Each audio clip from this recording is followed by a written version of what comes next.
What's up, everybody? Biohazard Candy Kid coming back at you here with another great video, and I got a lot to show you today.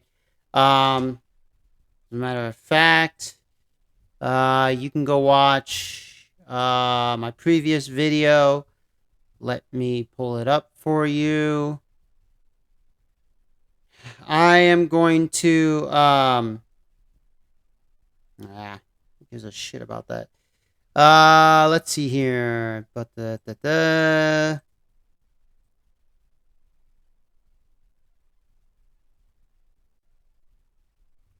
Um,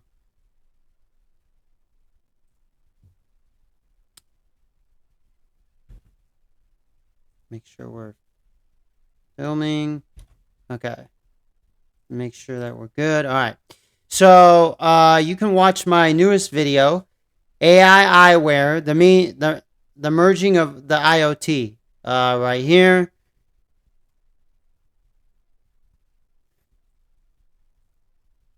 Okay. AI eyewear, the merging of the IoT. In this video, I explain eyewear. I explain the Internet of Things, which is what the IoT is, a little bit. So today I'm going to go more in depth. I'm going to show you a bunch of things. I got a lot. We're not just going to dive deep into the IoT, the Internet of Things, and the Internet of Bodies. We are going to dive into stuff that is happening right now, okay? Around the world, not just in the United States, not just in, some European country, North American country, Asian country, Pacific Island. No. This stuff is happening now. It's been happening for a very long time. Okay, so you can go watch this video, AI eyewear, the merging of the IoT. Okay, you can go watch that video and stuff like that. Look, right now everybody is going against AI data centers. They're going against flock cameras. They're going against all of this AI robotics. But see, the real reason is because they do not have control over these systems. These systems are not controlled by us. Okay, yes, your AI software that's on your cell phone or your computer, you have some form of control because you get to basically do things in that software yourself, this and that, but you still don't have control over it because they keep updating the software. So you really don't have control over it, but there's some semblance of control. But at the core of everything, we do not have control over this AI stuff. Me and you. Who does? The tech companies, the fallen angels, okay? Shapeshifters, lizard people, whatever you want to call them.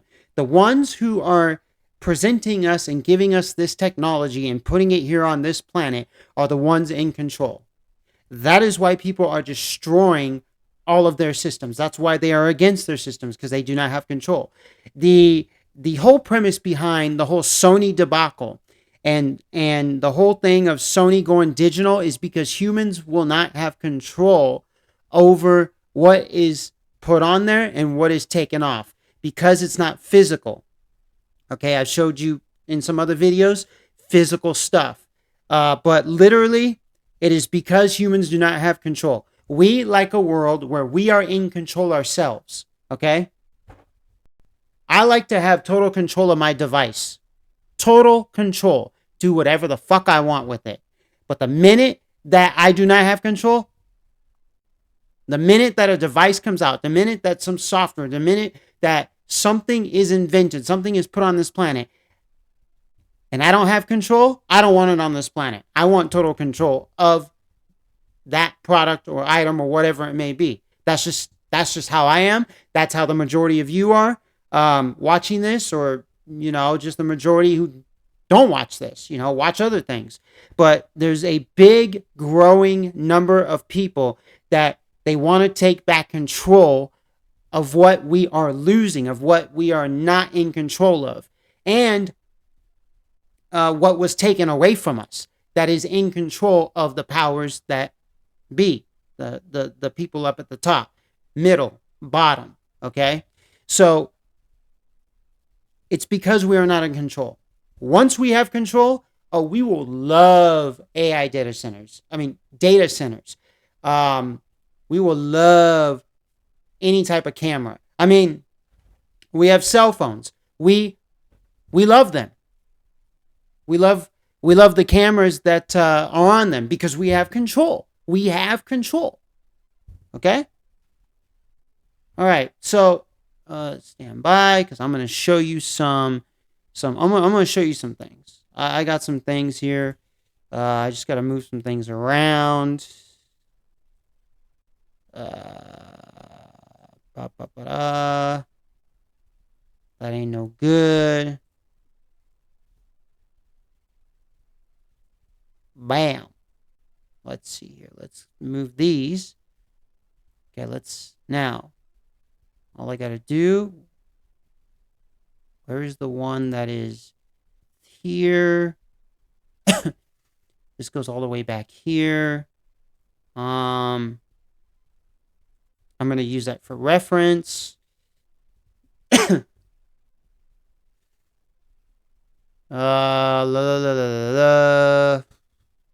Just stand with me. Because I got a lot of tabs open and I am fully loaded with this stuff. What I got to show you,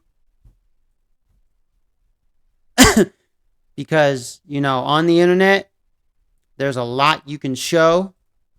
It's just free content from a lot of other people. Alrighty. So let me find what I wanted to show you first of all. And a lot of this stuff is going to be repeat also, to get it, to put it in your head. Okay. Alrighty. Let me see. Yep. Okay. So this is Ginkgo Bioworks. Okay. This is a new company. Let me actually take it back to, let me see. Where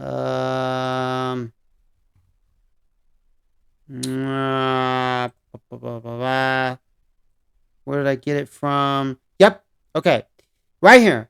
Biocomputing companies, Cortical Labs, Ginkgo Bioworks, and Resurrection Pharmaceuticals. Biocomputing. So biocomputing is an emerging field that uses biological materials such as DNA, proteins, or living human brain cells to perform computational tasks. Pioneering projects by groups like Cortical Labs, Final Spark, merge living neural tissue with traditional silicon hardware to process information. Why am I showing you this? Because we are literally here. Merging man with machine is finally here. I mean, it's been in the works for a very long time. This stuff is nothing new. They've been wanting to do this since the beginning, since the fallen angels first came on this planet, since they were casted down here after disobeying the rest of us aeons of light. So this is one of the companies, Ginkgo Bioworks. You're going to find this funny. Someday, our kids will design the living world. And our vision of the future, our children will program biology like we once programmed computers in that world. They will cure all diseases and grow everything they can imagine. Can you believe it? We are at this is ridiculous. They're going to program the world. That means, do you know what this means? Okay, so they're going to give control to the future kids. It might be Gen Z, it might be Gen Alpha, it might be the next generation after Alpha, but they're going to give them total control to basically make their own worlds. That means, if I want a bunch of queer people, let's just have queers everywhere, and let's just get rid of all straight people. If I want humans with three penises and no mouth, let's just do that. If I want to create a toxic environment, where everybody dies and all that's left is me because I don't die from it, let's do that. Create whatever you want. Isn't that what we can do with AI? We basically upload what is on in our brain into the AI software. We by typing it in. Oh, create an image of a dog. Create an image of a dog running and catching a ball in the ocean. Create an image of a man in a spacesuit driving a Formula One car, uh, you know, beatboxing while cooking fried chicken.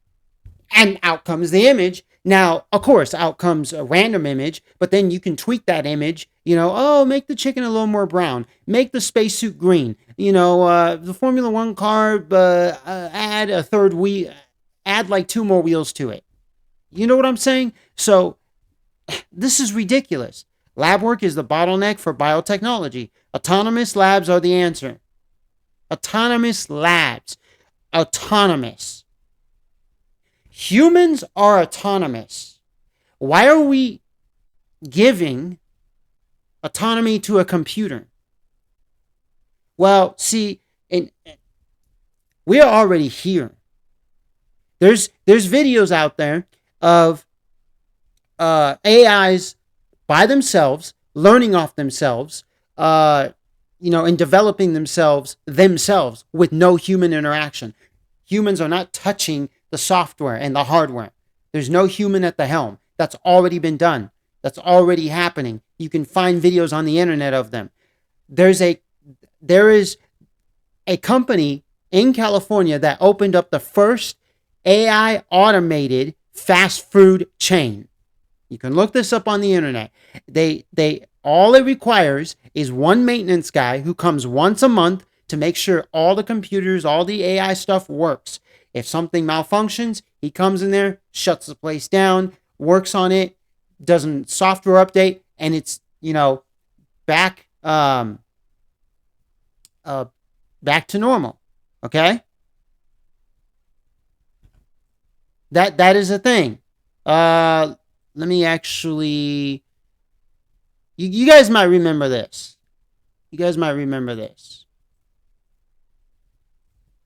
Stand by. I have to type this in. Damn. Okay. Hold on. Damn stupid. Nope. Here we go. I'm having some internet issues right now. It's connecting. Just bear with me here. Okay. All right.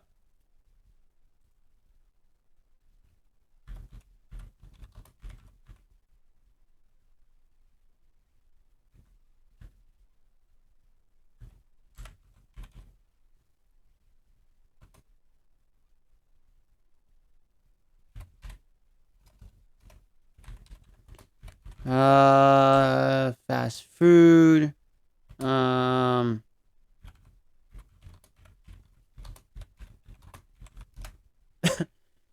Let's see.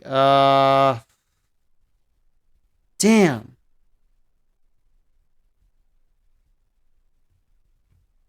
Well, okay, so maybe you guys remember the old ad back, I think it was 2000 and gosh, was it 2014 or 13 where it basically said if a robot can't make it, no, if a robot can't eat it, a robot shouldn't make it. Well, in California, we have the first robotic fast food. Let's see. Yeah, right here. Here we go. Stand by. We are going to show you this. All right. Right here. The burgers at this Los Angeles fast food restaurant are classic, but the workers may be the future. Cali Express touts itself as the world's first fully autonomous restaurant. Okay, you're gonna help me get Wally to make me a burger, is that right? From facial recognition as you order. So go ahead and put in your order. Okay. So we'll do the burger with everything and some raw onion, of course. To the robot chefs behind the counter, almost everything here is made by machines. The fries by a robot called Flippy. Flippy is using his robot arm to grab a basket. He's going to bring it over here to this freezer, and we'll dispense an order of fries into it. because a robot arm is just a robot arm, but the secret sauce here is the AI that really powers it. And for the main course, there's the burger bot, grinding the meat fresh, forming patties, and grilling to order. As it spins around and as it gets to the end, it'll scoop it up and it'll dump it into this bucket. Major chains are already starting to bite into AI and automation. Wendy's experimenting with AI-powered drive-thrus. Welcome to Wendy's. What would you like? Salad chain Sweetgreen has salads rotating through automation. Chipotle even has robots building its burrito bowls. What would you say to people that say, listen, this is taking away jobs? Restaurants have a really hard time finding workers, and it costs them a lot to have those workers, so you want to be very thoughtful about where you put those workers, because working the fry station is a pretty undesirable job. It's dangerous. You burn your arms. Automation will likely eliminate some jobs. That may be inevitable. They didn't choose that it's 30%. But Brian Justy, who researches labor practices at... So they're saying that it's dangerous to work there. It's dangerous. Well, of course, life is dangerous. I mean, live dangerously. There's a video called The First 20 Million, okay? And it's about Rosario Dawson is in the movie, and there's a guy who's afraid of everything. He puts on gloves. He doesn't want to touch anything because of germs. But at the end, like towards the end of the video, there's a part where he sticks his hand totally in the toilet and he says, live dangerously. Because he's like, wait, there's nothing to fear. Like, this is the world. Like, you're supposed to, get your hands grimy and dirty. You're supposed to, do dangerous things, so you have an experience. You learn things from it. But nope, they want to take your jobs away. See, they're telling you, oh, jobs are going to be back. No, jobs are not going to be back. The only jobs that are going to be here are the tech jobs, the ones that are fixing these robots. But they're taking your jobs away. And what are they going to do with you? Just like in Idiocracy, you're going to be sitting on a chair, of some sort, and you're going to be slurping on some green sludge, blue sludge, whatever sludge they call it, whatever sludge they have.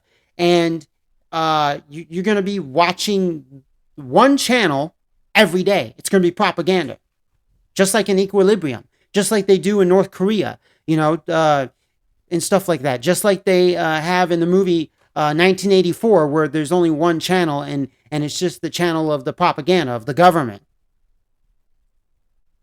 UCLA warns an all-robot kitchen may not be on the menu anytime soon. I think there's a kind of significant smoke and mirrors trick happening here where you get claims of full automation.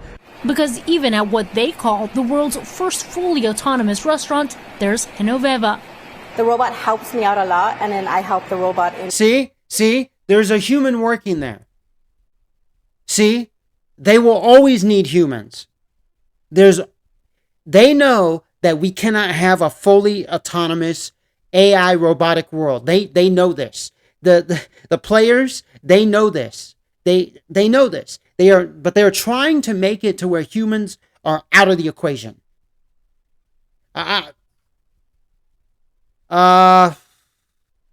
See, do I have the we'll come back to this. Let me see. Yeah, okay. Okay, what is my... Okay. I don't have it on a thumbnail. Shoot. Let's see. Instagram. Let's see. Is it here? Okay, right here. Tech firm in China working on first ever pregnancy bot.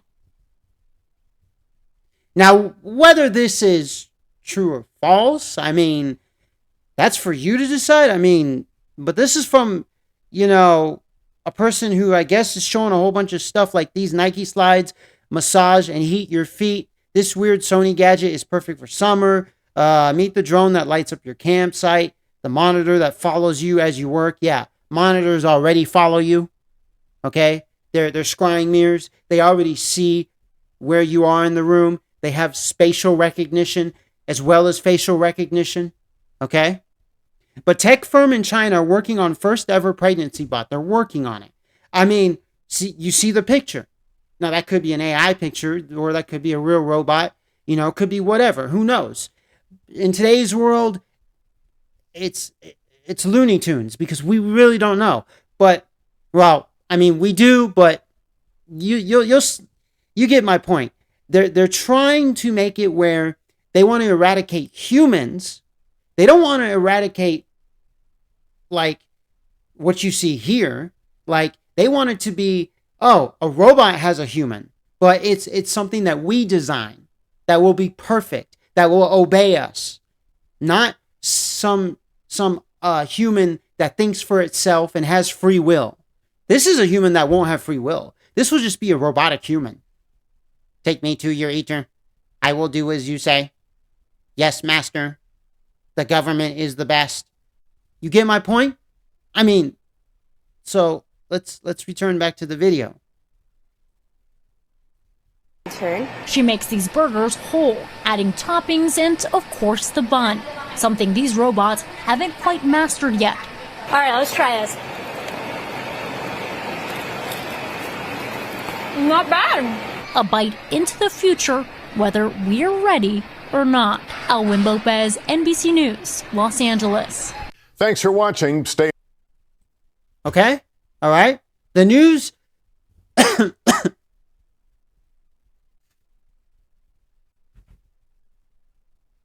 Whoops.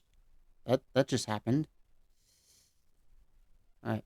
The news just told you right there that we have the first AI robotic fast food chain. They told you that companies are already experiencing, with AI for their drive-throughs. Chipotle is basically, having it make the burritos or the bowls, with an AI.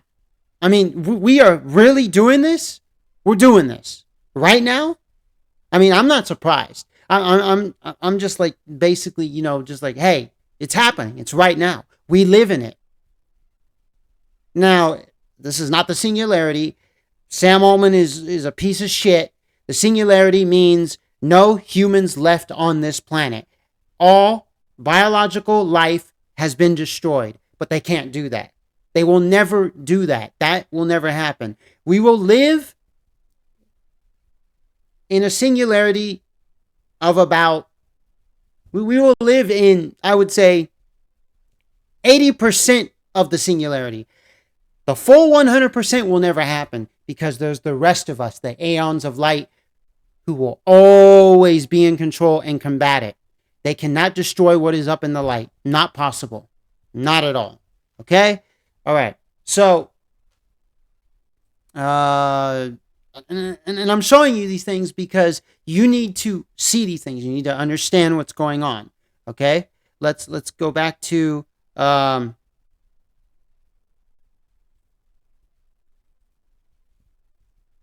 okay. Let me see here. Why is this? Damn it.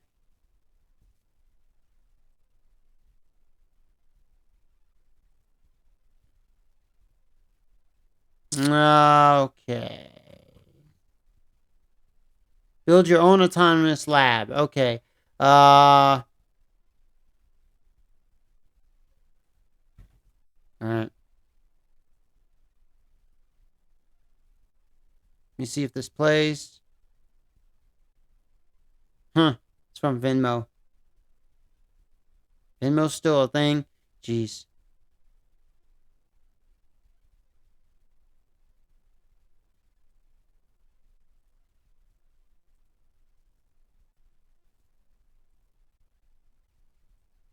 Damn it.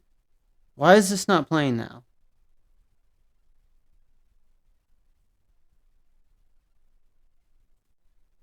More issues. This internet thing.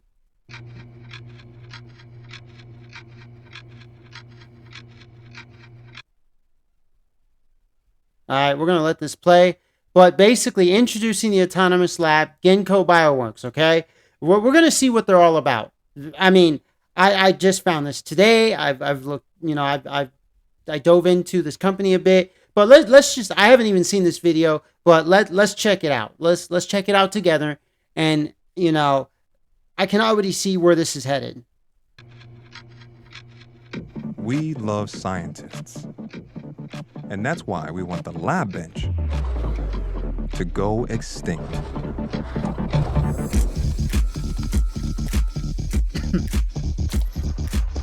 This isn't just automation, it's the autonomous lab. A human request submitted to an AI agent. Lab work fully automated from one cart to the next, outputting real-time data and running while you sleep. All managed through a single platform. It starts with 1 or 10.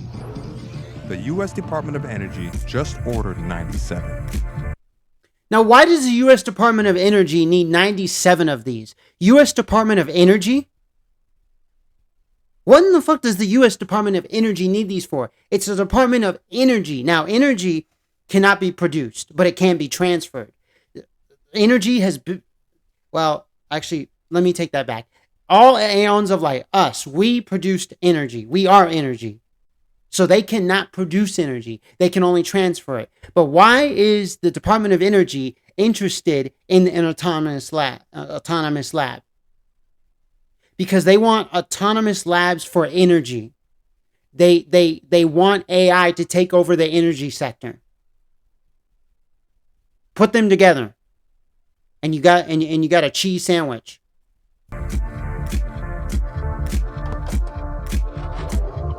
It's here. It's Ginkgo. And they had to show DNA strands, and then Ginkgo Bioworks, biology. You know your own bio, your skin, your bones, your cell structure, the molecular structure. And look at their symbol. I mean, come on. It looks like 2 lungs going down into something with some type of it has a gear around it. Come on, really, gears? I mean, back in the Middle Ages, back in the Renaissance, gears were all the rage. You know, you had Leonardo da Vinci coming up with designs that used gears. Back in the 1700s, 1800s, in England, you had factories that had a bunch of, iron gears.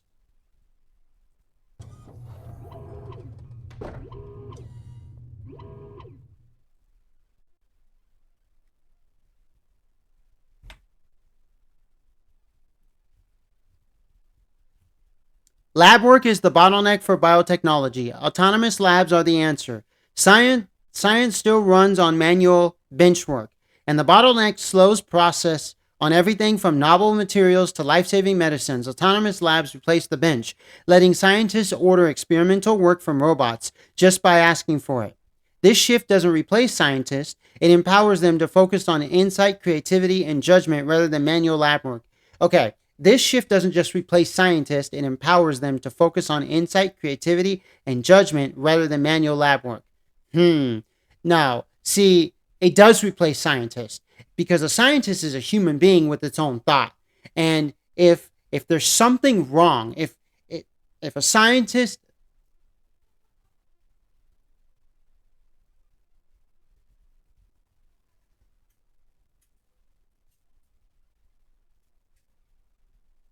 if a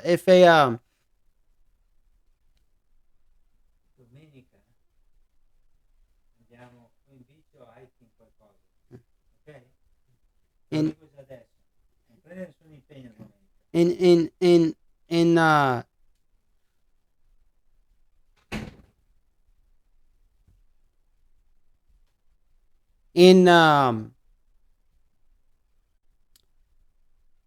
what was I saying now? Now I lost my train of thought.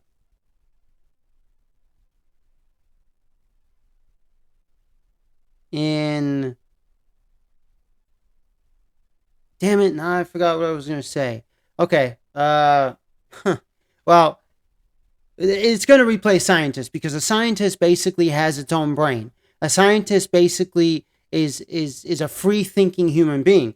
And, the robots, which will have a certain set of code, a certain set of things, like, for instance, I'll give you this. So, like, in the medical field, somebody, will say, hey, look, I want you guys, you scientists, to put out, this this study. I want you guys to put this out that, hey, water is bad for you. Do the research, do all this. Here's all this that I want. And one scientist may say, hey, look, no, that's not true. I'm not going to put the false information out there. But see, a computer will do exactly what that person says. It'll type it into the computer. The computer is not sentient. The computer doesn't have any life. So the computer does whatever is typed into the computer, or whatever program it's running on that has, no truth in it. It has a bunch of lies in it. So this company is one company that is replacing scientists, because real scientists can actually tell you the truth. They will tell you the truth. If there's something wrong, if they know that it's false information, they'll come out and say it. But a computer, they won't be programmed to. It'll be programmed to give you false information. In the future, you will just run with what a program tells you. And if you go ask a human being next to you, the human being next to you is going to give the same answer, because it got it from the same, robotic computer science, it got it from the same computer at one of these autonomous labs. I don't want a computer testing my DNA. I don't want a computer testing my blood samples by itself. Who knows what it could do? Someone could hack into the computer, and someone could basically run some type of software that makes it put some chemical in there, and then it destroys all of humanity. Let's see here. What? Oh, look at Corteva, Novo Nordisk, the ones behind the GLP-1s. Okay, Ozempic, Pfizer, Bayer. Bayer is really old. Bayer is the company, if I remember, that also controls Monsanto. Okay, Boehringer Ingelheim, Bogan, Kerry, just trusted by over 130 customers. Really? Just look at all these people that are involved.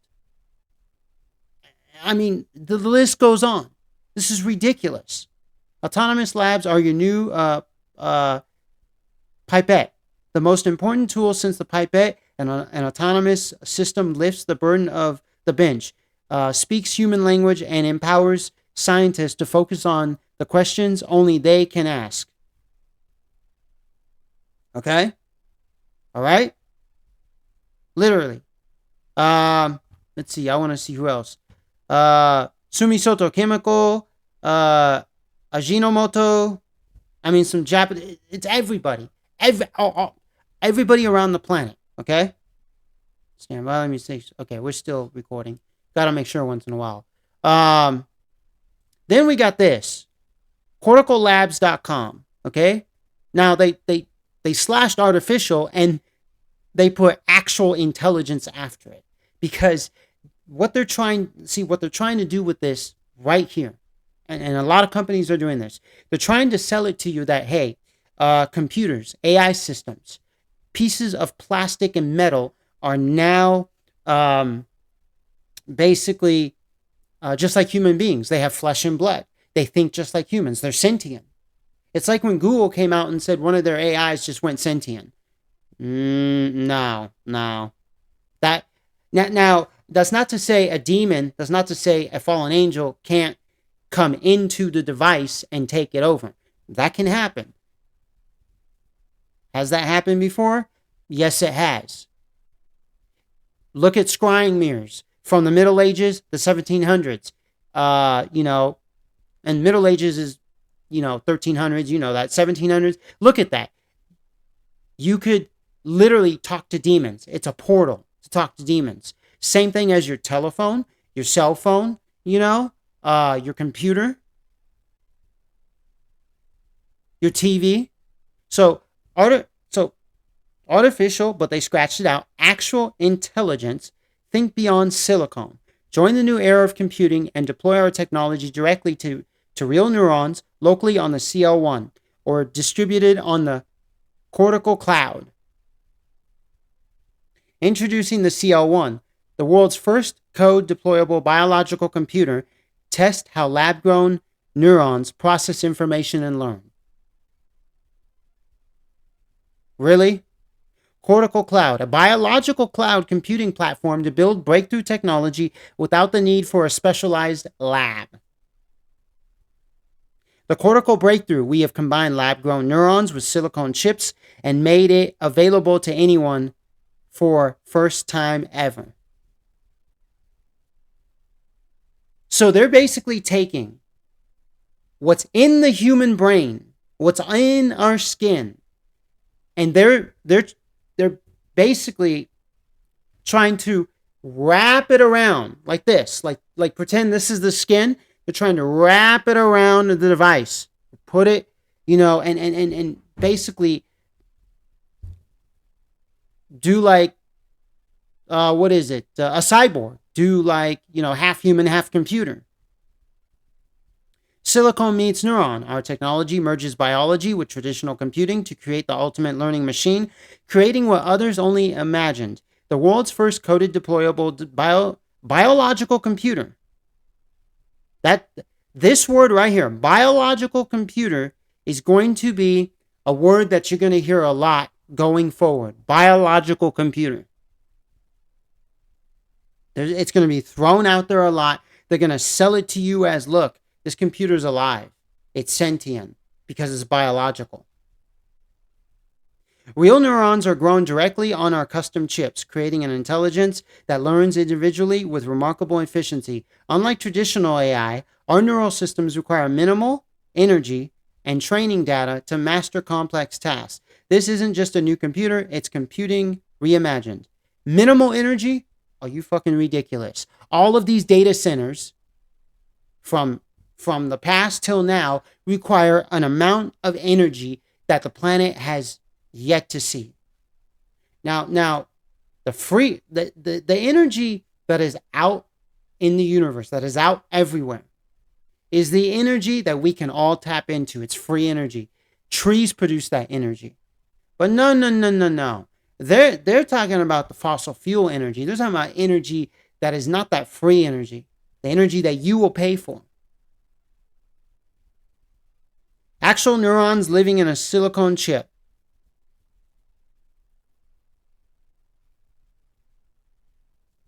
In 2021, we grew real neurons on a chip and they taught themselves how to play Pong. Why are we back to Pong? I hate Pong. It's my worst hated video game. I love playing video games once in a while, but I hate Pong. I like tennis games. I know Pong is tennis, but literally, it's a boring way of playing tennis. Just play real tennis in the first place, or just go and play an actual tennis game, But this is just really the Pong. See, they're referencing the 1960s and the late 1950s because a lot of this AI stuff comes out of the 40s, 50s, and 60s. You had Silicon Valley starting before the 50s, popping up in the 50s and the 60s, getting bigger, and a lot of people were, thinking about AI. Then there was this slight lull in the 70s. Then in the 80s, they came back to the AI, topic. And ever since then, we just been on this, biotech, world. We've been at this biotech trend for a long time. The neurons were linked to a computer and gradually learned to sense the position of the game's electronic ball and control a virtual paddle. Biological computing. Biological computing combines real neurons with hardware, creating processing systems that use less energy and learn from smaller data sets than conventional computers. Solve profound problems. Biocomputing's energy efficiency would revolutionize healthcare discoveries, from personalized medicine to enhanced cell therapies that could dramatically improve quality of life for everyone. There you go. And that just looks like something straight out of a science fiction movie from the 70s, 80s, 90s, 2000s. 2026 Cortical Labs. Okay, so literally, this is where we're at. Recursion. Pioneering AI-driven solutions in drug discovery. The future of tech bio. Tech bio? Let's do something, because this is the internet. This is the internet. And we have the capability of doing this. And the internet tells you exactly what you want to know. Right here. Life science, okay. Tech bio is a sector in the intersection of the computer science and life sciences, defined by companies like Artist Ventures that build data-driven software, AI models, and automation performs first to solve biological challenges. Why do we need a computer to solve biological challenges? Humans can't do that. We've been doing that for thousands of years. Why do we need that? So let's go back to recursion. Okay, pioneering AI-driven solutions in drug discovery, the future of tech bio. Let's take The a future look. of medicine isn't just about finding new treatments. It's actually about changing how we find them. We need to find better medicines faster for more people that are waiting. At Recursion, we created a new kind of drug discovery and development platform from the ground up, one with technology at the core and patients at the heart. This isn't just a future promise. This is our reality today. Our platform has generated a portfolio of potential medicines internally and for our partners that raises the bar for what's possible, with many, many more on the way.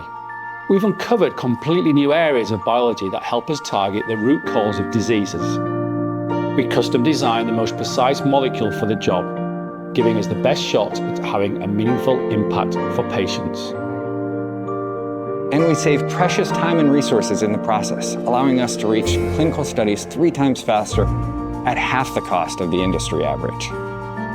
This is only possible because we've spent more than a decade building and aggregating fit-for-purpose datasets, creating a massive, intelligent map of biology and chemistry. Our AI models mine this data carefully to find new ideas for treatments, which we immediately test in our labs, creating this cycle of predictions and experiments that get smarter with every data point. Recursion combines the best of biology, chemistry, clinical medicine, and AI to fundamentally transform how we discover and develop transformational medicines for patients. It's biology decoded.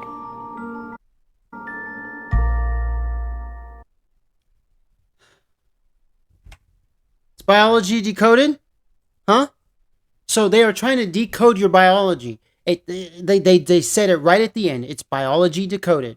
Decoding biology to radically improve lives. Why do they need to decode your biology? Because if they can decode your personal biology, they can literally control you at the whim of a switch. The objective goal, the goal of the fallen angels, the goal of the powers in control of everything is to control you, and for you not to control them and send them back into the light and take darkness out of them. That is their end goal, is to control you, which is part of the singularity, which part of that control is to destroy all biological life and only have robots left, but they can't do that. They will not do that. They will not get there. They will get there 80%, not 100%, because there is a roadblock. The aeons of light, the light source, does not allow them to. It goes back into the yin and yang. We have the yin and the yang. In the light, there is darkness. In the darkness, there is light. That part where I said it's the darkness has a little bit of light. See, that light is there, which means there's no full darkness. They will never get full darkness. It will never happen because we are always there combating it. And will there ever be full light? Yes, because we can take away darkness. They just can't take away light. Darkness is not as powerful as light. It will never be. Better medicines through novel insights and precision design. Let's see. We're using data and AI to bring better medicines to patients faster. Okay, they said that in the video. Delivering for our partners. Let's see. It doesn't say who their partners are. Decoding biology to radically improve lives. This is not going to improve your life. This is going to make your life worse. Because what's going to happen in the biomedical field, in the AI medical field, is, oh, today you ate a piece of meat. Oh, nop. Guess what? We're going to have to put you on your medication that stops you from eating meat. And it's, oh, you drank water today and you didn't drink the soda. You didn't drink our green slime. Oh, you have to take that medicine so you can continue drinking that green slime. Oh, you ate a banana. Oh, you ate whatever you wanted. You drank whatever you wanted. Oh, that's not allowed. You have to drink what we give you. So we have these medicines that are going to help you with that. They're going to make you drink what we give you and not what you want, because they're going to change the state of your mind. They're going to change you and you're going to be a robot. I will drink whatever you tell me to. I will not drink anything else. That's exactly what is going to happen. It's already happening. Look at all these people on drugs. All these people on drugs in the whole entire planet, what is happening to them? What are they doing? Okay? What is going on?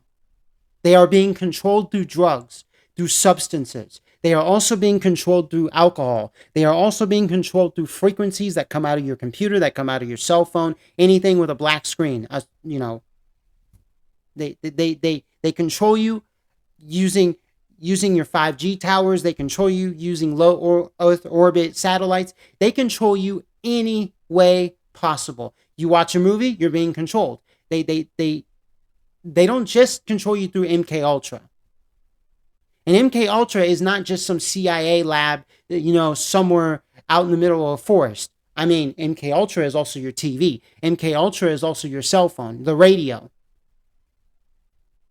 Don't forget the radio, your magazines, whether it's online or physical, your newspapers. The books you read, they also control you. They control how you think, what you say, what you're going to talk about out in this world. Nobody is truly a free thinker and a free talker in the true sense. We all say what somebody else has said before us, whether it was yesterday or 10 billion years ago. That's how the world is. That's how it works right now. That's the way it's been since the fallen angels have come here, and they deceived all of us, and they put all these institutions in front of us to tell us a bunch of lies. Oh, don't look at the sun. It's bad for your eyes. Put on some glasses. Put on some glasses.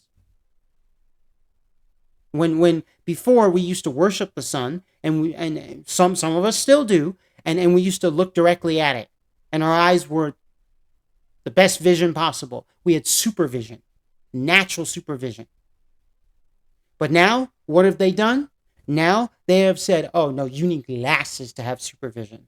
Like I showed in my last video, they're trying to bring supervision to super soldiers in the military around the world.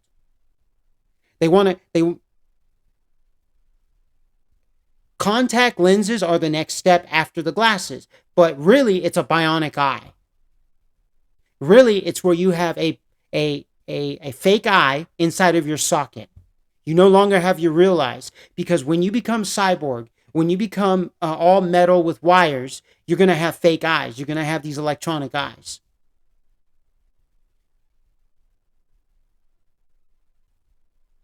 Did I not just show you? Did I not just show you right here? The world's first code deployable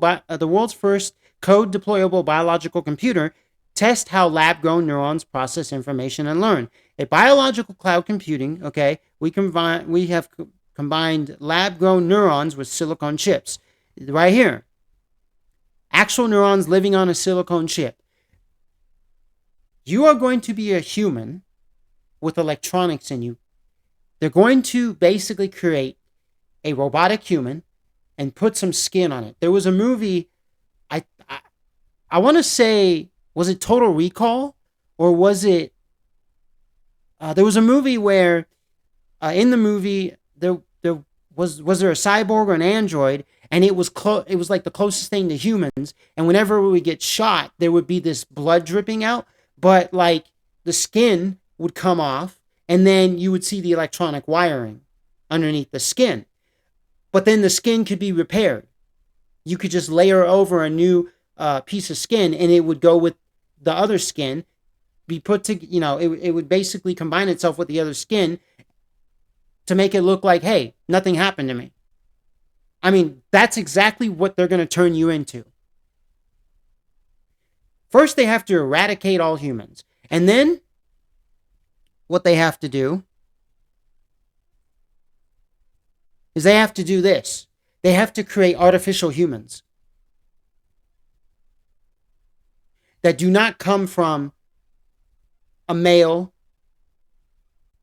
and a female. Because, you have the male, goes with the female, and out comes the kid. There's a sperm, goes into the egg, out comes the kid. Nope, they're going to create artificial humans. Like they've been doing. This is nothing new. We have, what's that scientist in China, where he cloned the first two humans. I mean, cloning is not real, but he basically created the first two humans in a lab. 2 Chinese girls. They are alive today. I think they're in their like mid-20s, later 20s. And now the world said, no, that is against everything. So China put him in jail for 3 years just to shut up the world. But then what happened? They released him, and now he's working for some other lab doing the exact same thing. But there's a bunch of other labs around the planet doing the exact same thing, creating artificial humans.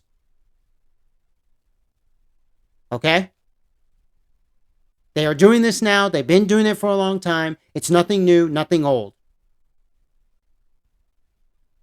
You get my point? So, this right here, you're going to start seeing this.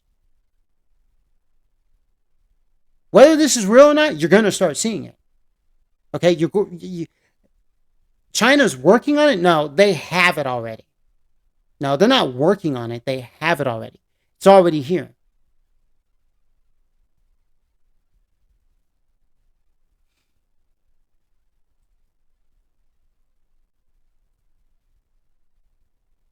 Researchers are building computers that run on brain organoids but have neglected a major ethical issue. People who give tissue samples for biomedical research might have no idea their cells are being used for computers. Ethical issues? There's a lot of ethical issues.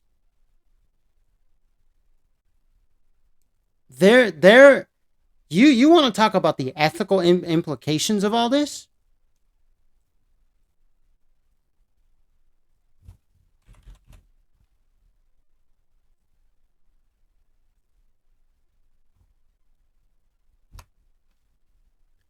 Bioethics, I typed in bioethical, is a study of moral and ethical questions guided by the core principles of anatomy, beneficence, and justice. It examines how we use ideas in medicine and biology while rejecting human rights. So you have this, okay, right here, autonomy, respecting a patient's personal choice and right to decide on care, beneficence, acting to help others and improve well-being, non-maleficence, committing to do no harm or injury, justice, treating everyone fairly in medical care. Key issues in the end of life, genetics, resource allocation, technology. Pause the video if you want to read it. But right here, a major ethical issue. There's a lot of ethical issues. There is a lot of things wrong with merging man with machine. These tech bros, these tech women, these religious people, the satanic people, all these Nephilim, all these, fallen angels, Nephilim, same things, the Satan himself. They don't care about you. They don't care about your biological makeup. They don't care. All they want to do is tap into it so they can control you and kill you at a whim. They don't want you to be free. And you were never free the moment they were sent here on this planet. You were free before that. You were free before that. But when the fallen angels came here, when they fell to this planet, that's when you did not become free. You were no longer free. They stole everything from you. Not, oh, yeah, they stole from this skin color and they stole from that skin color. Nope. They stole from all of us. We are all pale. They tell us brown. They tell us red, black, green, blue, white. Nope. They branded us those colors so they could create division. The workings of the brain are often compared to those of a computer. No, they're not. The workings of a computer is not a brain. A computer is not this. Because this is not metal. This is not plastic wiring. Okay, this is flesh. This is a biological thing. A computer is not biological. Oh, right here. Before I keep on reading. This little portion right down here. Brain organoids grow in a laboratory could one day be used in biocomputing applications. Credit, National Institute of Health and Science Photo Library. Brain organoids.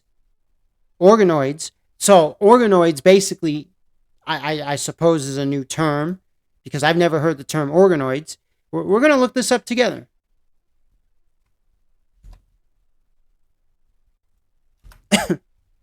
Organoids are tiny self-organized three-dimensional tissue creatures derived from stem cells that mimic the complexity, structure, and functions of real organs. Key types include brain, gut, kidney, tumor organoids.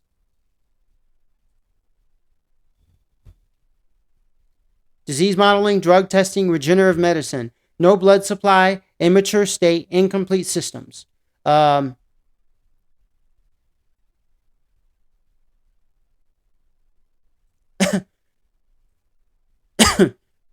Let's put this over here. Okay. So the internet tells you what you want to know about a certain word. The internet does not lie to you. Like a lot of people think, oh, fake news, it's a lie. We need to go to fact checkers. No, it just told you what organoids are. That's how you use Google. Not, type in, white people need, do white people need do white people need sunscreen? No. Why don't you type in, does anyone need you don't type in, does anyone need sunscreen? No. You basically type it in such a way where it tells you nobody needs sunscreen. Nobody. No spirit. Yes, if you have less melanin, you need to put olive oil on your skin. But you don't need to put that much because you still have melanin in your skin. You just have 50%. You don't have 100%. If you have 100%, you don't need to put anything on your skin. So, the workings of a brain are often compared to those of a computer. No. A computer and a brain are two different things. Yes, they process information. Okay? But one is biological and one is not. One is biological and one is not. One is flesh and blood and one is not.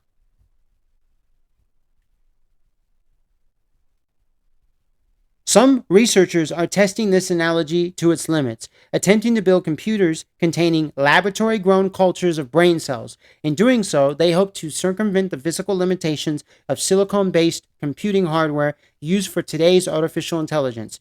Right here, limitations of the silicon-based computing hardware. One is biological based. The other one is silicon based. There's a difference. One is alive. It's free. We created it. Aeons of light. We created our bodies. Biological bodies.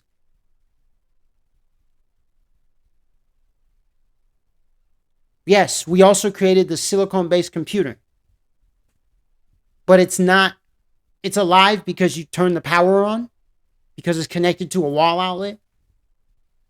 No, it's not sentient. It doesn't turn on itself. It requires the push of a button by a finger. It requires you to take your finger, press, and turn it on. It doesn't turn on by itself. But they're trying to get there. They're trying to make it where it basically goes, zzz, hello, take me to your ether. That's what they're trying to do. Zzz, hello, how can I do you service today? That's what they're trying to get you. That's what they're trying to get at. See, by taking a sample of your skin, by basically taking your skin and putting it over a computer, they will be able to say, oh, nope, it's alive. It's sentient. It's a real human being. When down at its core, it's a silicon-based computing hardware system. The promise is there. Brain tissue combines memory and computation in the same substrate, requiring fewer components than conventional computers do. Their theories of neural networks based on neurons and synapses have inspired AI algorithms. Brain consumes much less energy than AI machines do and don't require vast cooling systems. See, us humans don't require that much energy to survive. All you require is your water. You can become a breatharian. You can live without food. Or, if you don't want to become a breatharian, you can go a month without food. You can fast for a month, and then the next month you eat, then another month you fast. You can do that. Plenty of people are doing it. So we do not require that much energy. But computers require a lot of energy, so they're trying to merge our biology with computers. They're trying to merge our biology with computers to try to make them more efficient and less energy intensive. Yeah, but you know what?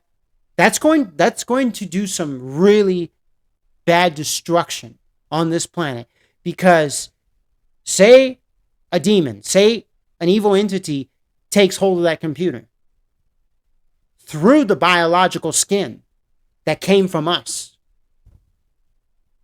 What it could do to life on this planet, humanity. Think about that. And right here, neural networks. Neural networks.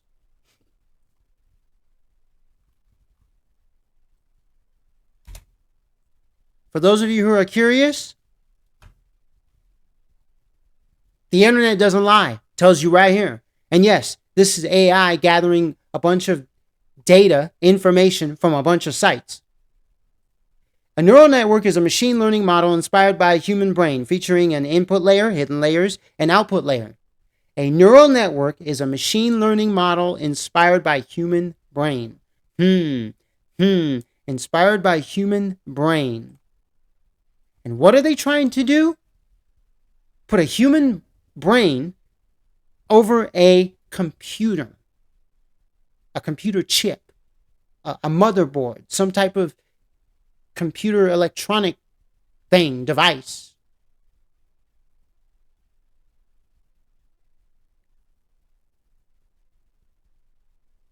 Such biocomputing does have distinct ethical challenges. Discussions have raised over the morality of using lab-grown brain tissue and the potential for consciousness.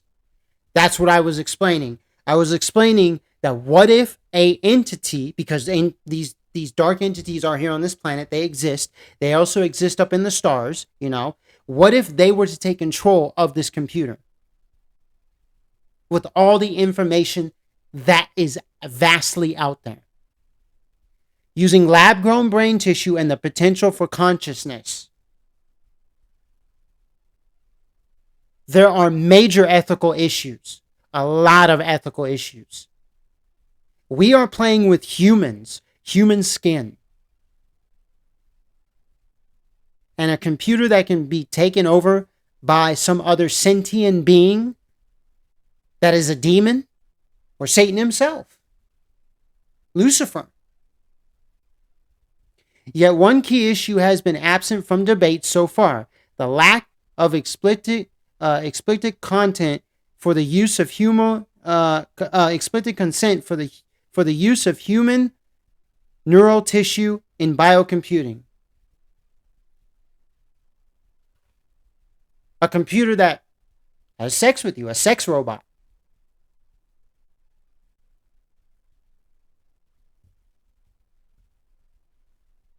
Explicit consent. Explicit. What do we think of? Porn. Research in biocomputing relies on voluntary donation of cells, often from people undergoing medical procedures who give them altruism,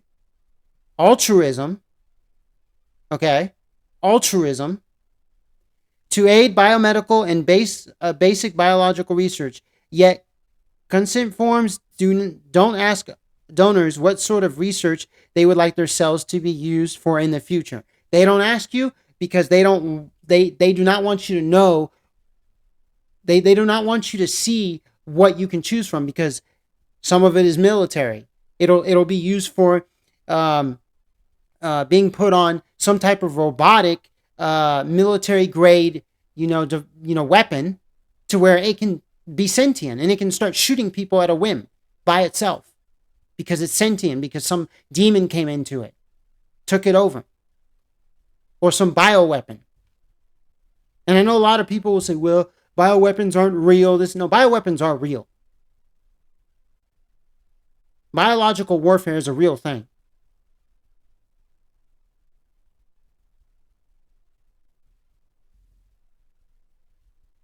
Let's see. Debates. Giving out. Let's see. Yet consent forms don't ask owners what sort of research they would like their cells to be used for in the future, or morality, or more importantly, all the possible ways that they wouldn't like them to be used.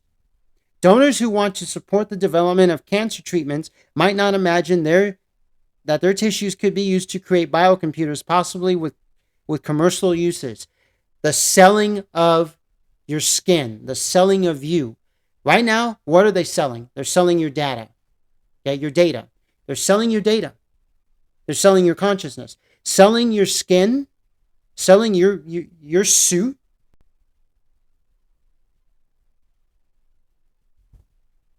They want to put your skin on the market for computers. More explicit and nuanced approach to donor consent is needed for biocomputing research. Research that uses lab-grown brain tissue. In our view, research should avoid using cell lines for which consent was given for biomedical research. A system must be established for seeking consent retrospectively, or for viewing the ethics of projects when obtaining consent again. Known as reconsent, is not possible. And this article goes on. It shows you brain-based biocomputing, a 3D neural neuronal culture called an organoid receives electrical inputs and generates inputs actively in the network, can adapt over time, is enabling simple learning behaviors. Neural network. Interconnected neurons generate electrical activity that can encode and process information.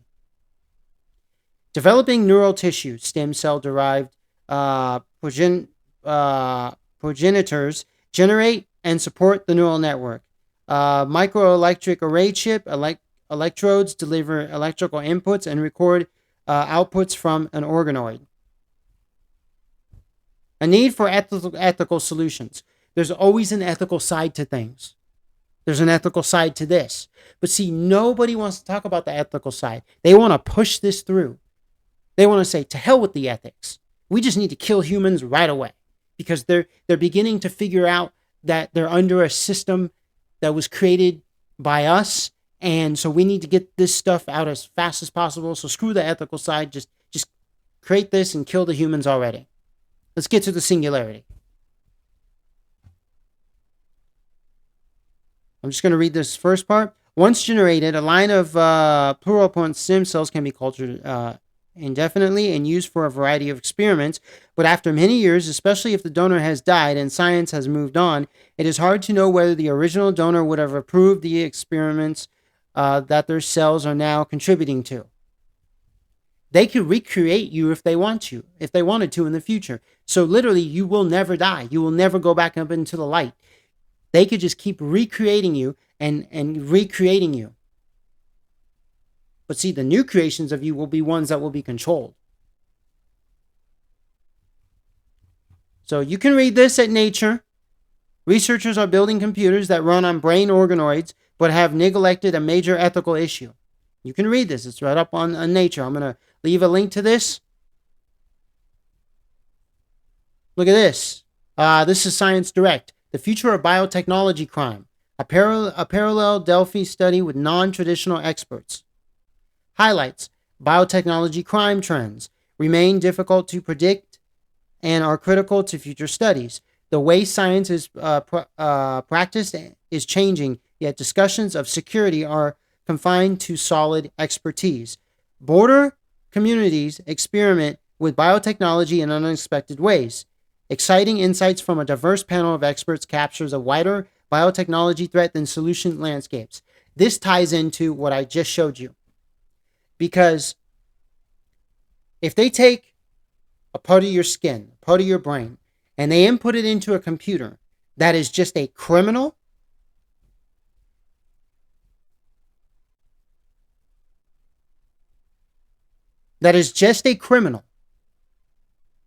or that a demon possesses, but it has some of your DNA, it has some of your cell structure, and you have some criminal past, or you have something in you that's bad, they could create thousands of you. I got a company that I'll show you right here. Bronic,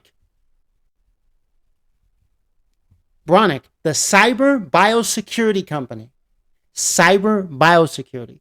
The lady who started this, there's even a video I'm going to show you. She says that biosecurity is obsolete. No, biosecurity is not obsolete. Bio will never be obsolete. Because what is bio? Biological.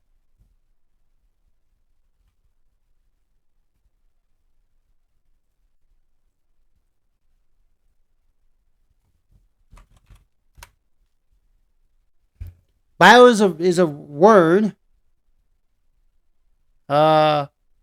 Serbian? What does bio mean? Right here. Bio primarily means life, or short biography, or the subject of biology. Biology. It means life. Means life. Biology. It comes from the ancient Greek word bios. What is in our computers? What is in your operating system? A BIOS. You got to boot up your BIOS to troubleshoot your computer. BIOS. Life. Biology. The Greek word is bios. For those of you who don't know. You don't know? You don't know? Now you know. just like stupid, what's his name? Bill Nye the crap guy. Now you know. Or let's do this one. Now you know. Like literally. Okay? So, cyber biosecurity. So, the reason why it's cyber biosecurity is because just like the other website that I showed you, they're going to start putting skin tissue on a computer. So it's going to be some type of a biological life form. There's going to be biological life merged with machine. And it's going to be out in the cyber world, on the internet.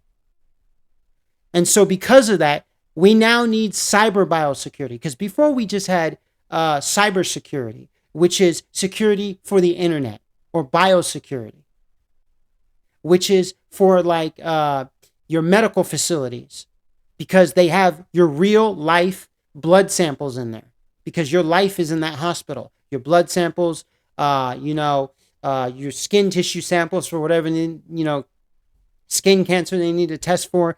But now, because they're merging man with machine, we have one of the first companies ever, Bronick, the cyber biosecurity company. Let's see if I can re-find that video if I haven't lost it already. Right here. Now I want you guys to listen to it. It's 11 minutes and 7 minutes. It's 11 minutes long, 27 seconds. So just listen to what this lady has to say, okay?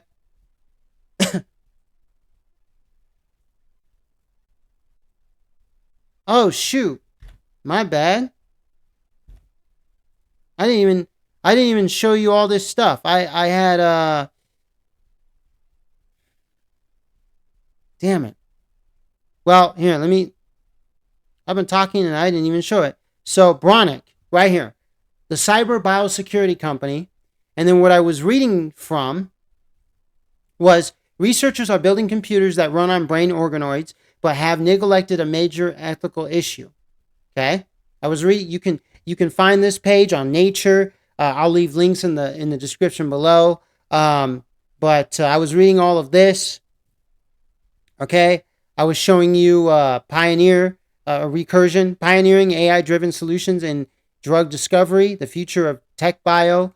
Reading you this, and then I typed in what bio means, and I told you it was biology, but which is life. It comes from the Greek word bios in your computer. What do we have? A BIOS. You need to troubleshoot the BIOS for something. So now I'm going to show you. I'm going to show you this. You need to watch this. This is very important. So listen to what she has to say.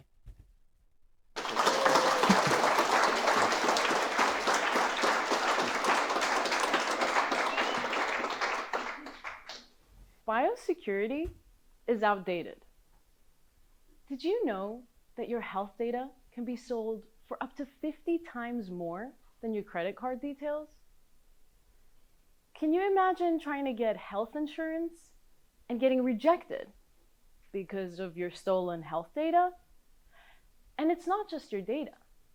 Protecting people from biotechnology threats in today's globalized, hyper-connected, and health-centric world is increasingly challenging. We're going from this to this, and we're not really questioning who. Now noticed how she had the Flintstones on, and then she has the Jetsons on. See, during the 60s, they thought, oh, look, we're already going to be, in the Jetson world, which never happened. But they're basically relegating us to being Flintstone. Like, oh, you guys are Flintstone. You guys are still riding around in these, cars from the 1980s that are manual transmission that don't have any technology in them except for windshield wipers and lights. Get the fuck out of here. We trust with these future products and what security we expect of them. Now, you may be wearing smartwatches that track your activity, or smart rings that track your sleep. I'm wearing both of these right now, and in the future, you'll be ingesting smart pills that track your gut health. In fact, it was when I was building one that I realized firsthand that no one is really thinking about the criminal impact of the products that we design. There I was in the lab, designing biological sensors to track health markers in the gut. But my mind was racing at how delicate that data really was. More identifiable than DNA itself, revealing information about your lifestyle. If it's really delicate, why do you guys want it? Why do they need it? If it's really delicate, why are they going after it? If our data is delicate, you should not want to go after it. You should not want to go after our biological data. You should want to stay away from it. Be like, you know what? I'm going to leave it to you. But nope, they want it. Your diet, who you live with, if you live in the city or... See, which is already here. They're already telling you, you know, what did you eat? Where do you live? What car do you drive? What cell phone do you have? Who did you vote for? All this stuff. It's just like in China. They can turn you off at a whim. It's just like around the world. They can turn you off at a whim. They could shut you down at a whim. Sure, they can shut you down online. They could take this video and they could destroy this video. It'll still be up on my computer. I can still upload it. They can't take me out unless they come here with guns and shoot me. I'll digress. Have a pet, and in some instances, social behavior. So, on one hand, building the pill promised personalized medicine. But on the other, scary new crime forms like neurohacking. Hi, I'm Dr. Miriam, and yes, this is what I do. Through my company, Bronick, and just like Minority Report, I focus on identifying emerging crime threats. Minority Report. Bronick is basically just like Minority Report. We have, what's that company? Not OpenAI. Damn it. But it's that company that we have in the United States, which basically is one of the first companies to where it's leading to the Minority Report. Thought crime. 1984, George Orwell. Thought crime. She is one of the precursors to thought crime, her company. Thought crime is it's on the books. It's coming. It's being implemented.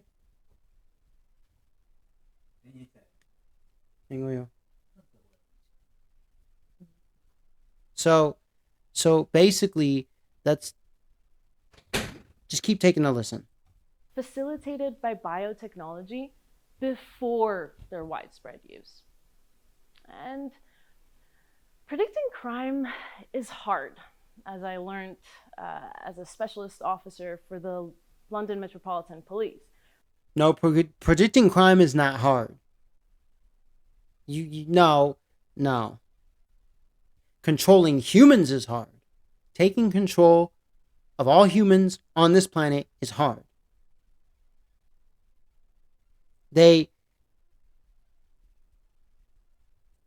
literally want to control humans.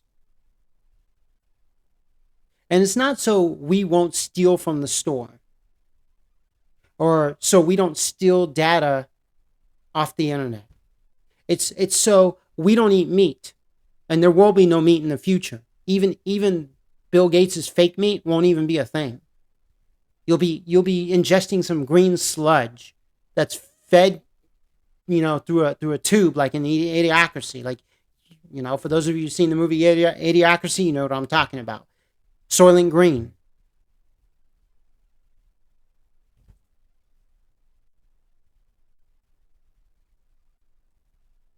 Excuse me. Sorry about that. Let me see. Okay. You'd think that police know about these crimes, how to identify them, detect them, even prevent them. But unfortunately, we used to call ourselves slaves to the radio. Even prevent them.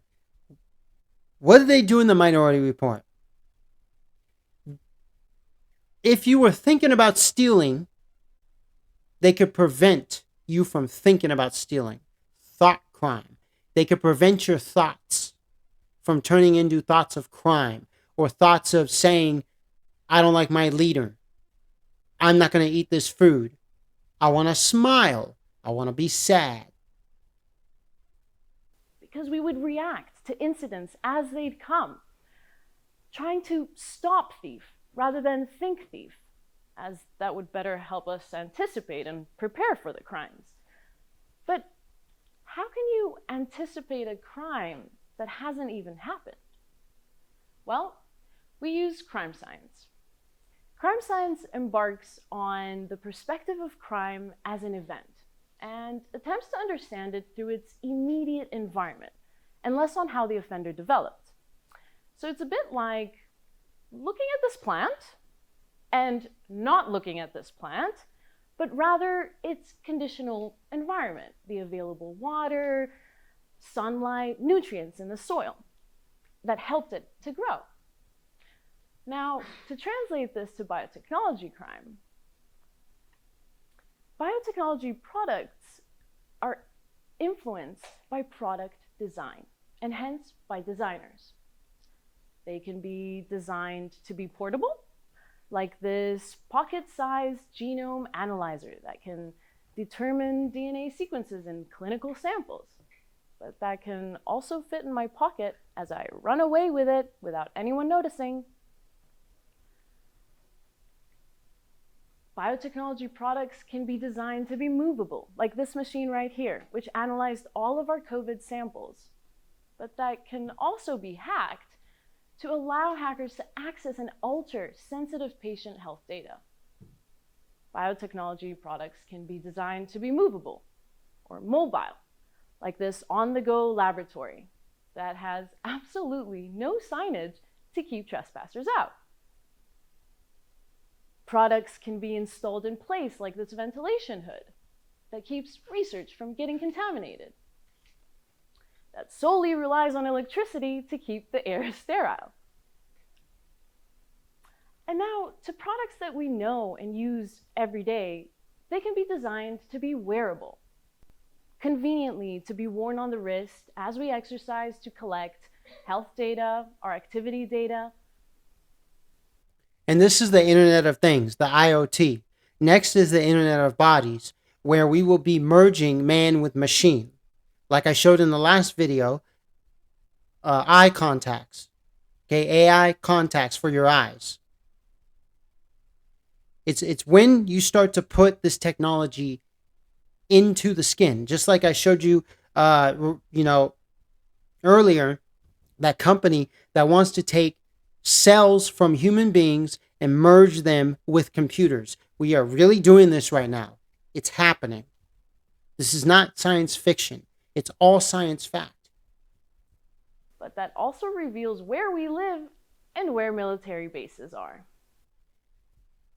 And a lot of this stuff that we use today, I mean, I don't have a smartwatch. I don't even have a watch. Yes, I have a clock on my phone. I have a clock on my computer, on my tablet, but I don't have a smartwatch. I have a cousin who had one of the very first smartwatches to ever be produced in the early 2000s. Excuse me.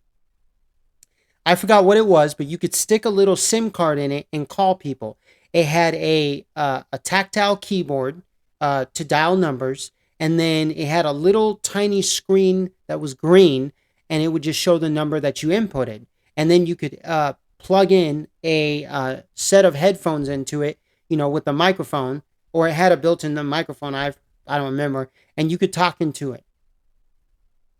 That was before all of these companies launched these smartwatches, the ones with the screens and stuff.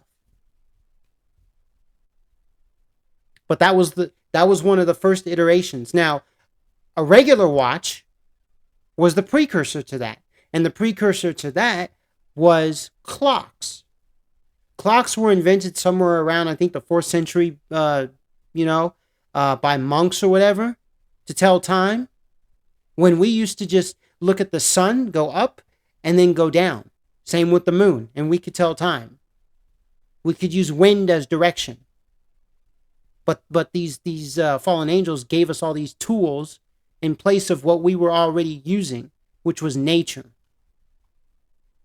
Now, I have nothing wrong with using these tools. I have a compass myself that points to magnetic north. So if I ever go camping, if I ever go hiking, trekking, I can find my direction, put it on a map, use it. I have no problem with that. What I have a problem with is when we merge this technology with man. Man merges with machine. The singularity is what I have a problem with. I don't have a problem, with telling time, because we can tell time with the sun. Oh, it's about midday because the sun is right at midpoint. I don't have a problem with telling time. And people don't even understand the concept of time. Finally, products can be designed to be part of other products, like software, that make devices functional or dysfunctional if they're hacked into and all of the data sold. And we've covered the future of ingestibles too. Now, ingestibles are really old, but it is something that is still coming down the pipeline, because you will be able soon to go to a pharmacy or go to a medical facility and take an ingestible pill that has some type of nano particles in it that do something to your biological body, your physical body. That still will be a thing. Yes, the COVID-19 pandemic was literally just that, but in a shot form instead of a pill form. But and they've also put it in the food now. A lot of the food that you eat has the vaccines in it. They have some type of nanotechnology in it. This is happening now. We live in this world where, and like I said, we can survive without food. We just cannot survive without water. And if they continue to suck up all the water and then sell it back to us, we're all dead. And anybody who tells you otherwise, they don't know what they're talking about. They're retarded. Now, these risk factors can be considered early in the design process of the products that we build, taking into consideration these potential crimes by thinking thief. But so far, all these risk factors in biotechnology have taken a very much top-down approach, or governance regulation based on past cases. But surely the individuals that use the technology on the ground are better equipped to capture future misuses. And so we took a very different approach. I spent 2 years studying biohackers as part of my PhD at UCL, just to investigate this very thing. And while you might be picturing someone like this, biohackers are individuals who practice science. Now, okay, sometimes their science is a little bit unusual, like genetically engineered glow-in-the-dark pets or magnetic implants. Why would you need a magnetic implant for? For what? Oh, because they're going to create some weapon, so if you are defiant against the government, they could just magnetically get you, and you can't run away. Glow-in-the-dark pets? Why would you need a glow-in-the-dark pet? I mean, that's just a stupid thing to do. They do practice science in unconventional places, like here in a garage, and here in a kitchen. What a learning curve that was, to be honest.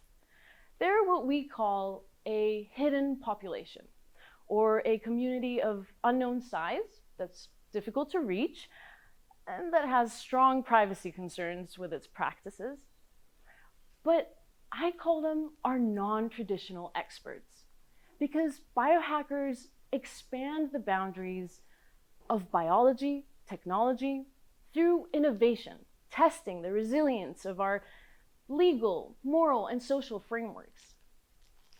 In fact, we found that non-traditional experts, like biohackers, were able to identify twice as many crime threats than your conventional security professionals in industry, academia, and even in government.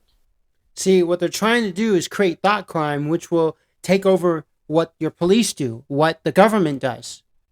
They want a one world, one government thought crime, apparatus that basically, if you are thinking, hey, I don't like the government we have, because what are they going to deem a crime? Stealing, murdering, or you not liking your neighbor, not liking the food they give you? What's it going to be? Who's going to determine what's a crime and what's not? I mean, crime, see, committing adultery, committing murder, all that stuff, the 10 Commandments, that's already been told to everyone by the aeons of light. They said, hey, you're here on this planet, but you cannot do this, this, and this, which is what darkness wants you to do, which is what darkness is. All that is part of the dark. It's part of the dark realm. The demons. They are the ones that put that out there. They are the ones that created that, and we told you not to do that. See, who's going to decide what is or isn't crime? Oh, it's a crime for you to eat meat. It's a crime for you to drink water. And you're thinking about drinking it, so we're going to have to, get rid of you because you thought about water. You thought about meat. And in fact, a lot of the predicted crimes were actually observed during COVID-19, and we informed our stakeholders, including the United Nations. Yeah, during COVID-19, during the pandemic, what did they do? They were basically checking to see who would comply and who wouldn't. Because the next one they pull on us, the ones who don't comply, you're going to be killed. Depopulation. 500 million. That's what they want us down to. 500 million. A controllable size. Yet, in today's biotechnology legislation, it says so on the Georgia Guidestones, which, funny enough, were destroyed by some car ramming into it. Come on, really? It's because people were becoming more awake to the situation, and so they said, "Oh, get rid of this quickly, before a flock of the planet goes there and says, aha." There is no requirement for crime to be assessed, and security discussions are often limited to siloed expertise. You see, the way that we practice science is changing. And so do we need to change the security for the biotechnology that we build in today's interconnected world. Now, to properly design a product against crime, we have to incorporate diverse expertise early in the design process. For this, designers need to adapt a crime science approach that allows them to expand their for-function thinking to thinking thief. Not only designing products that are user-friendly, but also abuser-unfriendly. So user-friendly. So they have to design a product that you will be able to use on your phone right at home. User-friendly. They always got to put the term user-friendly in there. They always got to throw these terms around like, oh, we have to make it friendly to the population. So, that way they don't suspect anything. They were like, oh, cool, I get to be in control of this. But nope, that same technology is going to be used against you. And you will be able to use it against your neighbor. You will become the police. You will pull it. Oh, I just saw my neighbor eat meat. Oh, he has to be arrested. He has to be shot and killed. Oh, I just saw that neighbor drive a manual transmission car. He has to be shot and killed. Oh, that neighbor over there just said, I hate that policeman, or I hate that government. Oh, that neighbor over there is listening to the song "Fuck the Police" by NWA, so he has to be shot. And then you basically go on your device and you report it, and then there you go. Thought crime or whatever law enforcement is there at the time. They get those people, they kill them all. Oh, it was user friendly. It's friendly. See, you get to control it on your phone. You got to make the app user friendly. You got to make the devices user friendly. Got to make sure that they're easy to understand. Got to make sure that people can navigate. Of course, they got to make it user friendly. The computer in the beginning, in the 1970s and 1980s, was not user friendly. It was more friendly to the tech bros because they dealt with code all day. But what did Apple do? It introduced a user-friendly interface. So they're going to introduce a user-friendly interface where it's just a one-time click because your neighbor said the word fuck.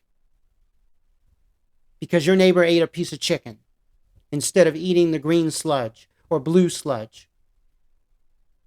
Because right now, it's not user-friendly. A bunch of coders can understand what they're doing, but us, we like the regular plebs, we don't. So they have to get it to be user friendly on our cell phones, on our computers, tablets, smartwatches, contact lenses, bionic eyes. So a little bit like hiring a biohacker, not only to design a hacker-proof product that would stop a thief, but that would prevent them to steal it in the first place. And we already see these concepts applied to other industries. In the built environment, it is a requirement.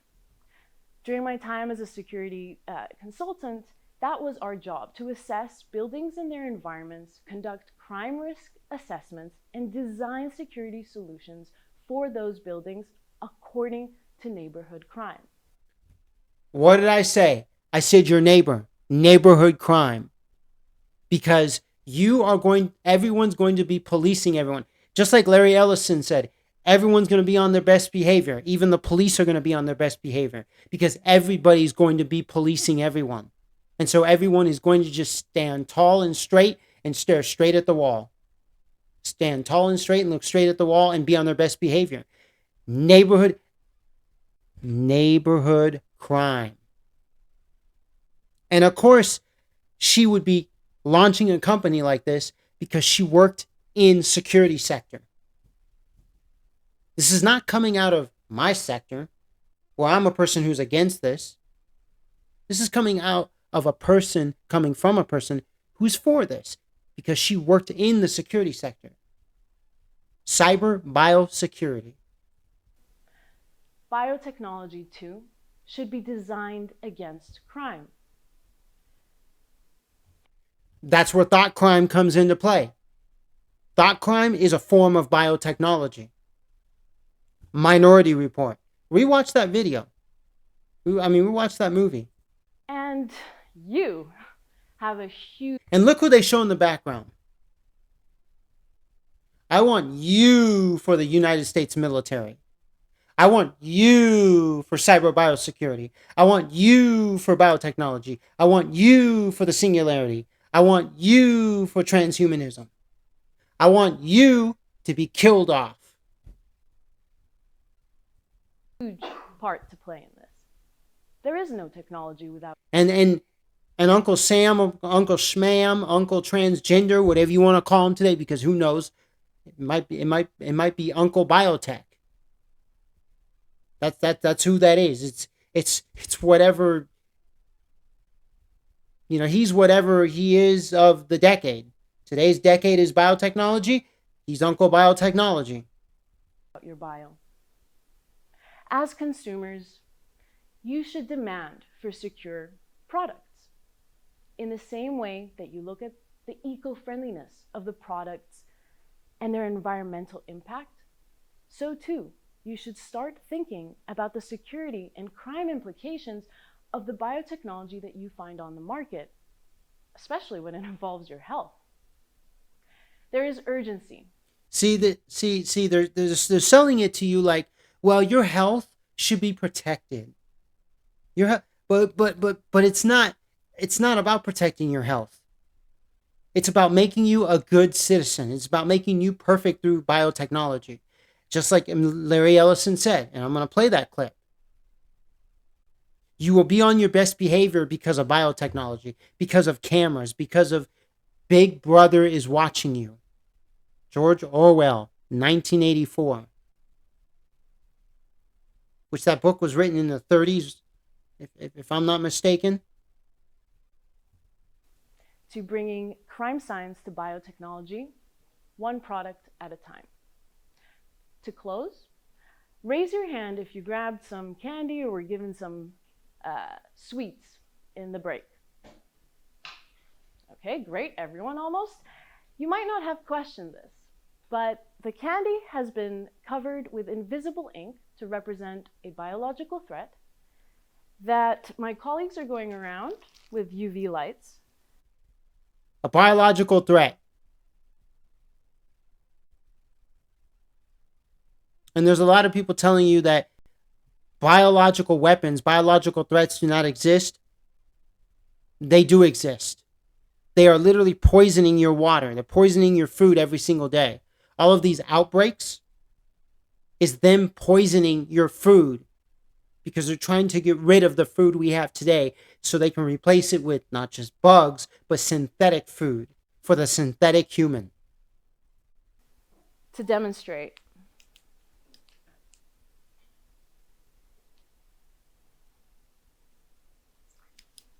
we can agree then. Biosecurity is outdated. No, biosecurity is not outdated. That is false. It's just biosecurity is changing into cyber biosecurity. Bio is never outdated. Life is never outdated. The word bios, B-I-O-S, is in the first word of biosecurity. Bios, the Greek word, that is not outdated. So she is a fucking liar. We need to catch up with the emerging crime threats, especially the ones that we can't see. Thank you. The ones that they can't see, which are your thought crimes. They want to get into your mind. They want to be able to read your thoughts. That's why they got to put neural chips in. That's why they got to put brain implants in here that can read your thoughts.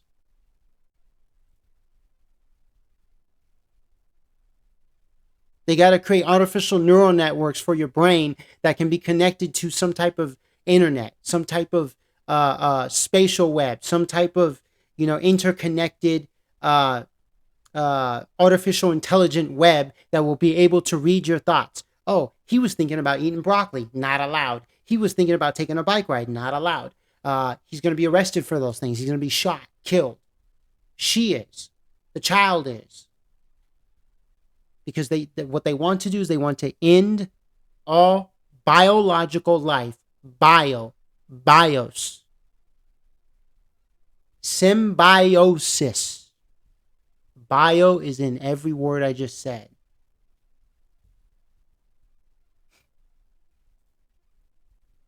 Bio primarily means life. A short biography. Biography is about someone's life or is about life or the subject of biology.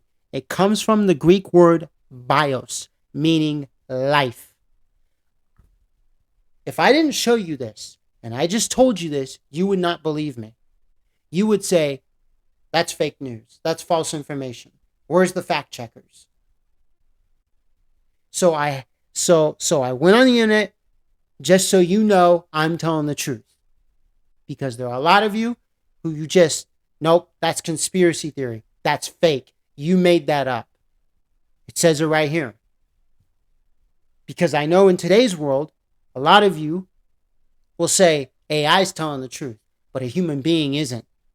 AI is just regurgitating, is just saying what humans have inputted onto the internet. It's taking what humans have said.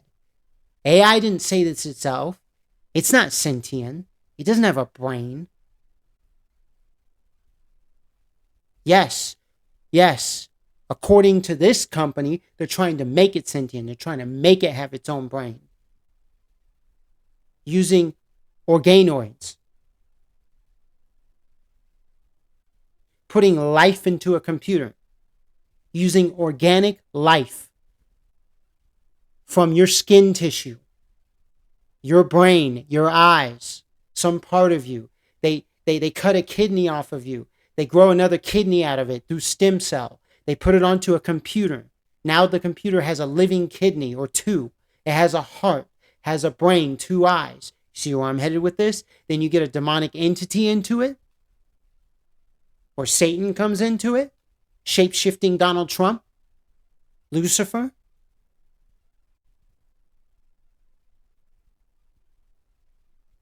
So I want to leave you with this. Make the world a better place, not through biotechnology. Get rid of biotechnology.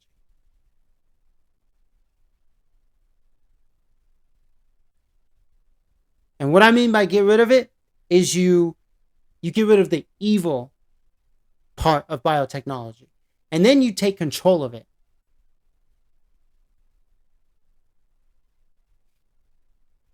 Yesterday, the previous video, I showed you Expand CO, creating the next generation of computing.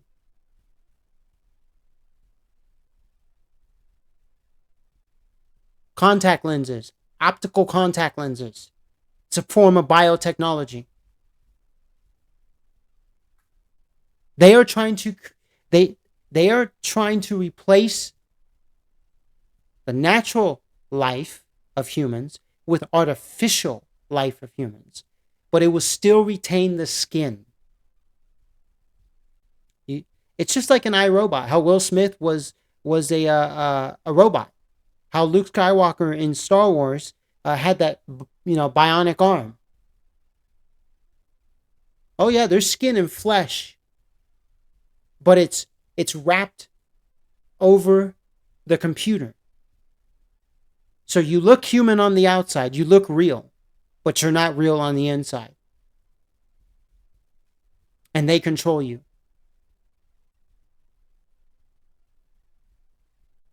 So literally, this is here and now, and it's coming down the pipeline. There's some pipelines that some of this is coming down, but some of this is already here. And some of it that's already here is in testing. Some of it that's already here, you can buy it right now. You can go to certain labs around the world and you can give your skin to them for stem cell research, for stem cells. So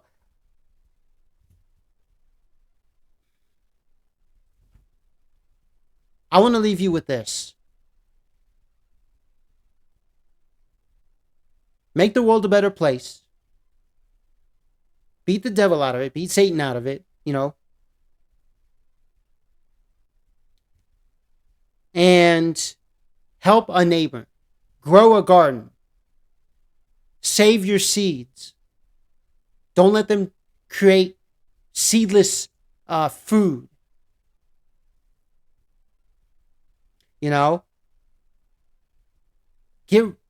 Take a hold of this biotechnology. Take control of it yourself. Get rid of the bad aspect of it, the bad part of it. And keep the parts that are useful to humans. The parts that we get to control ourselves. I'm not saying be a Luddite. But let's slow it down. Let's minimize it. Let's get it down to 0. 1990s was a perfect era. We had a bunch of things that were working. The cars, the technology of cars was peak. We didn't need anything else. But they decided to give us AI automated driving systems. They decided to, give us heated seats that you pay for. BMW, I'm looking at you. They decided to give us these touch screens, these camera systems all over the vehicles so they can track us. And even the vehicles that are operated by companies, fleet vehicles such as Amazon. Oh, I had to go use the restroom. Well, you can't use the restroom. You must use the restroom when we tell you to. Oh, you're getting penalized. You're fired. Well, nobody works at Amazon anyways. There's a bunch of robots now. You get my point? Like, who cares if you fire me? You're just going to replace me with a robot pretty soon. No, not who cares if you fire me. You need to basically get back at them. Start picketing. Start saying, hey, no, we don't stand for this.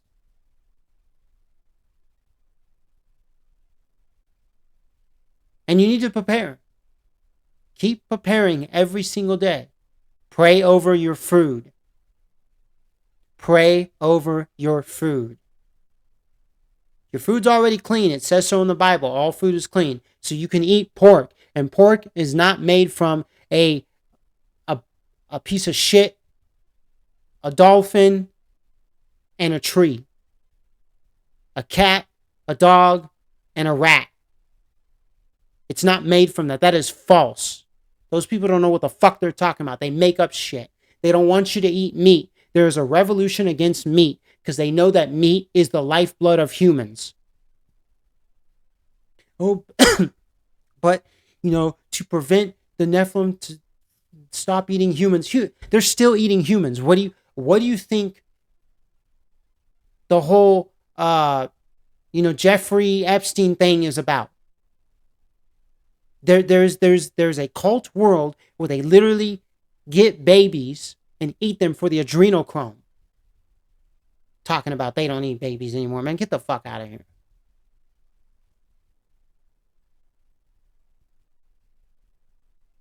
Come on. All right? So make the world a better place. Help thy neighbor. Pray over your food. Love one another. Beat the devil. Beat Satan. Lucifer. Beat him out of here. Send him back up into the light realm. Know who the fallen angels are,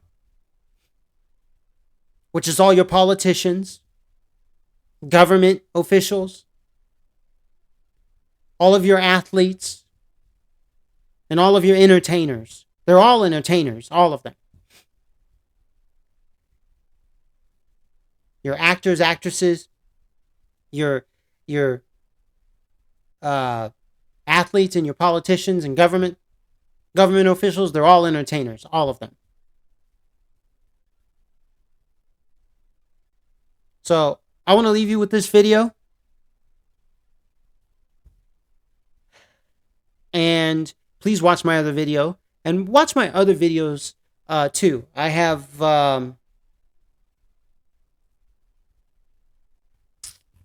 I have a few others.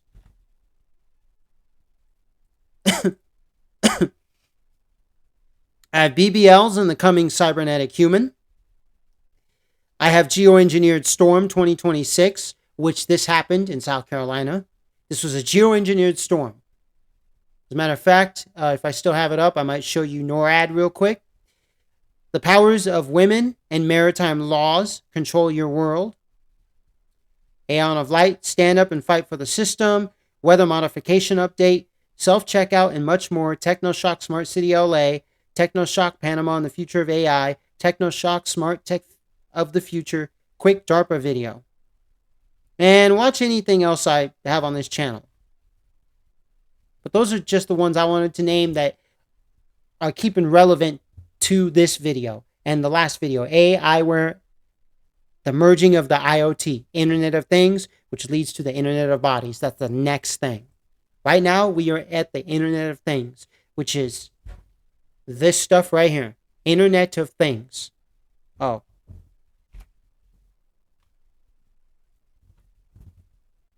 Internet of Things.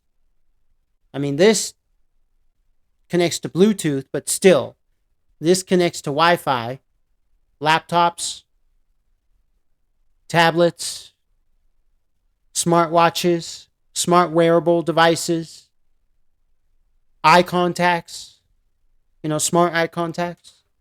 So, all right, well, I'm going to leave you with this. You guys take care. I love you all. God bless. Make the world a better place. Bye, as the Kenny Kid signing out. Peace.